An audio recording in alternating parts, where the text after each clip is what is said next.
With the election coming up, we've seen many calls, initiatives, and advertisements to get out the vote.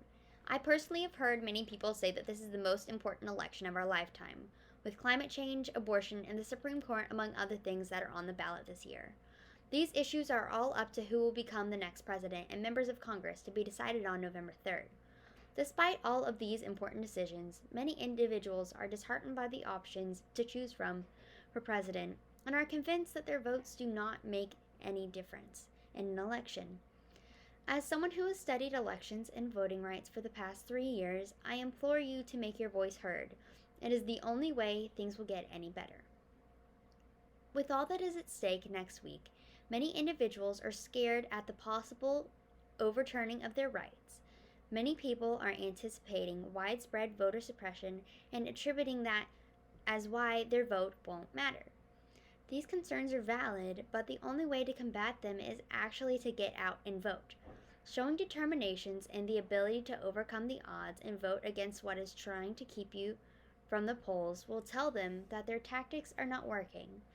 What people want more than anything is for you not to vote. This is outlined in the opinion piece, Vote, That's Just What They Don't Want You to Do, from the New York Times, highlighting the motivation for voter suppression tactics. This article sheds light on the fact that if your vote didn't matter or wasn't important, people wouldn't work so hard to disenfranchise voters. The illusion that some have that their votes do not matter is false. This can be evidenced by the Gore v. Bush election in 2000, where the smallest margin in Florida held up the election results for some time and needed to be decided on in the Supreme Court because the margins were so narrow they couldn't accurately tell who won. If more people turned up to vote, we could have had a very different outcome. Standing up against voter suppression by voting loud and proud, no matter what it takes, is a way to create change that people would like in our country. From broadening human rights to securing gun reform or rights, the voice of the people will be evident, but only the voices of the people who vote.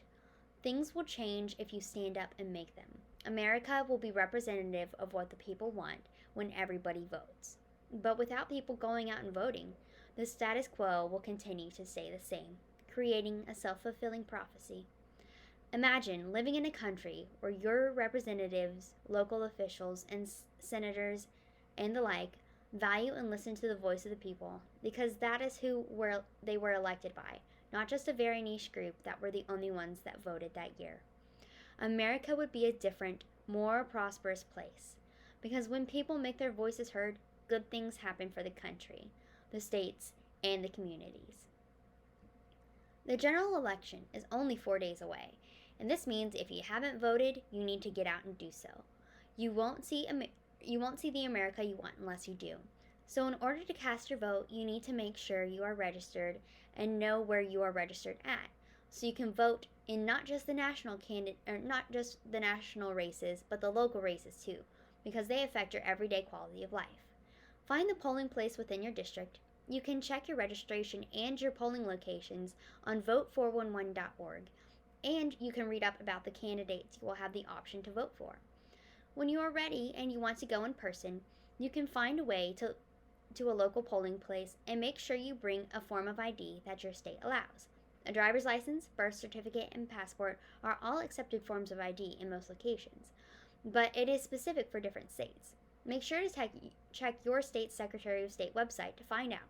Texas accepts 7 different forms of ID. Then you follow the poll worker's instructions on how to vote, and your ballot will be counted. If you see any activity like poll watchers or anything that looks like voter suppression, call a voting rights attorney and let them know. The Texas Civil Rights Project is the one I personally would call. If you are mailing in your ballot, you might be a bit late. I would recommend, if you are able, to turn in the mail-in ballot in person. If you must mail it in, do it as quickly as possible. Your ballot might not be counted, but there is still a possibility. Please stay safe, and if you have any more questions, check your state's Secretary of State office website for more specific details. If you want any extra resources about voting, please make sure to visit the Baylor Voting Initiative website. It's a really great resource in order to provide information about voting and different things going on right now as far as the election. There have been a lot of different resources published, and my website is actually on there. So if you want to go ahead and check that out, and vote411.org, which is put together by a nonpartisan group, will be an absolutely fantastic resource to use when researching your elected officials or when you are trying to find your polling place or information. All you have to do is plug in your address and go from there. So make sure to get out the vote, and voting or early voting actually ends today at 7 p.m. So make sure you are out there being loud and proud about being an American and making sure you have all of the information that you need in order to be an informed voter at the polls this year. Thank you.